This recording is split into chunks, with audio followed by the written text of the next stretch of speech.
As her Alzheimer's got worse, my tia Channy retreated behind her apartment locked doors, white curtains, sold her car, and disconnected her phone. To keep out the thieves, she said, by which she likely meant us, her family.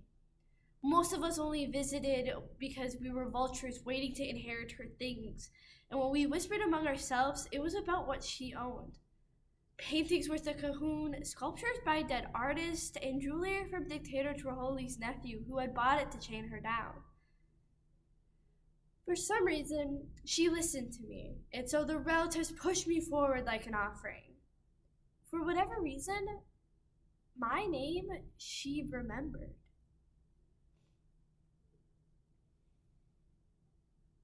I have had 3 great-grandparents that have suffered from Alzheimer's. 2 of them were Hispanic. The Alzheimer's Association explains that Hispanics are 1.5 times more likely than whites to have Alzheimer's.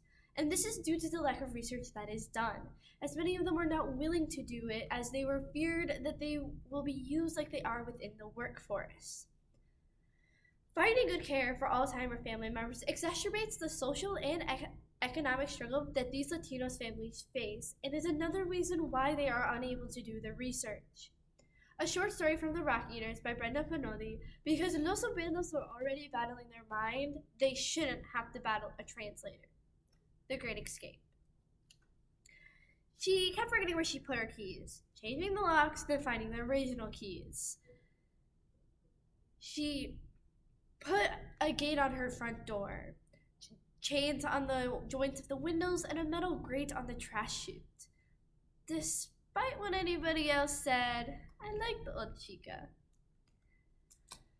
Finally, she had lost the keys for good. She set them down the trash chute, and by the time she told anybody, trash day had come and gone. We wasted a few days trying to convince her that they weren't going to show up and that she likely needed a locksmith. The relatives tried to get her classified as mentally unfit so they could do with her and her things as they wished. I was against it. I begged her to come out. She said that this apartment complex is like a seashell, and that she can bear the ocean, and that she saw the revolution flood those streets 50 years ago, and now there's no one who will stop for her when she crosses in the orange complex shell. And everyone that cares about her is right there. Please come out. For me. I don't want to burden anyone, she said. I told her I had a dress waiting for her on the other side. Wouldn't you like to see all those people watch you walk in looking better than ever? She said that's all I've ever seen. All those people watch me walk in. You're the one walking down the aisle. Please, I won't ask you for anything else. She smiled, cocked her head, and said, I'm so happy that we have this friendship and that the young are happy. But my wedding day was the saddest day of my life. She didn't come out. I didn't visit my tia for a while. First it was the honeymoon, the house, the pregnancy, and then kids. I still talked with her over the phone, and she would tell me these grand stories of all these people who have passed. But when she asked me when they were coming by to visit, I would tell her, they're on a long vacation. More and more, she was calling me by my mother's name. But then the toddler started crying, or the baby started crying, and the toddler had hit her head on the table. I forgot who I was for a while, besides a nagging wife and a resentful mother. I wondered if I would end up as alone as my tia. She grew skinny, her hair paling to bone white, her skin sagging off her skull, and delicate folds from being a mirror for others' desires. She grew so weak. One morning, I found her passed out by the iron gates. I felt guilt hanging over me for letting her pass alone, but when I reached my hands through the gate, Her eyes opened and she said my name for the first time in months. She said, "Oh, I must have been drinking with my friends last night and passed out." But then she was back to being in the 1960s. That night, I went home and I packed a bag and I slept on the outermost cushions of the gate. My husband would bring me food, and when she wasn't looking, he would try keys on the locks. "You're not helping," I would tell him. "She's only ever going to come out on her own volition." He said, "I know you feel like you have to do this, but I am ready for you to return to you whenever you are. You don't need this. Come home." I pushed him away.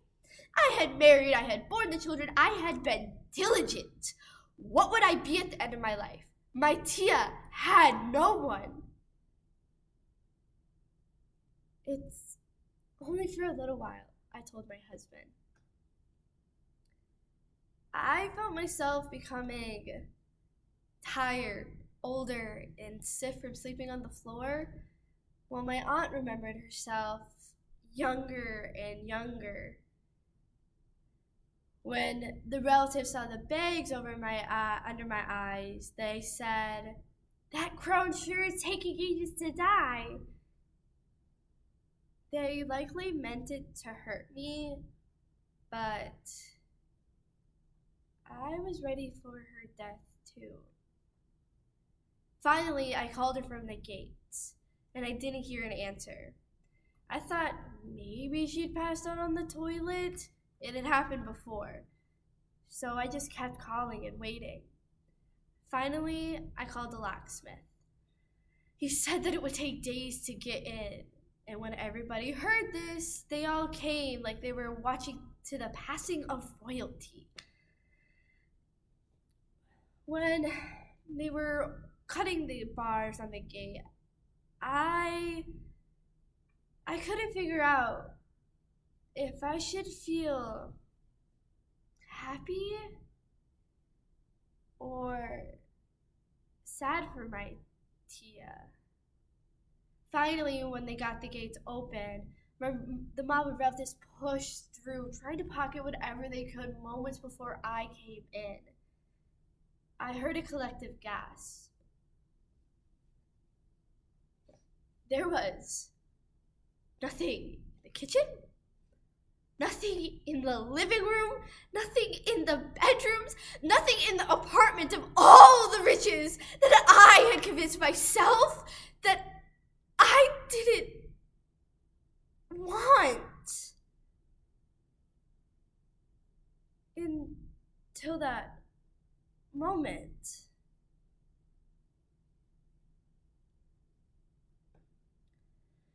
The theory was that she'd spent all those years tearing the paintings, breaking the sculptures, and tearing apart the chains of gold into small enough pieces to fit over the grate on the trash chute. But then they couldn't even explain that Tia Chenny was gone. Not even a smell of rot anywhere to suggest a body. She wouldn't leave us her bones as relics. The more spiteful relatives theorized that she had keys the whole time, and while I had been asleep, she snuck out.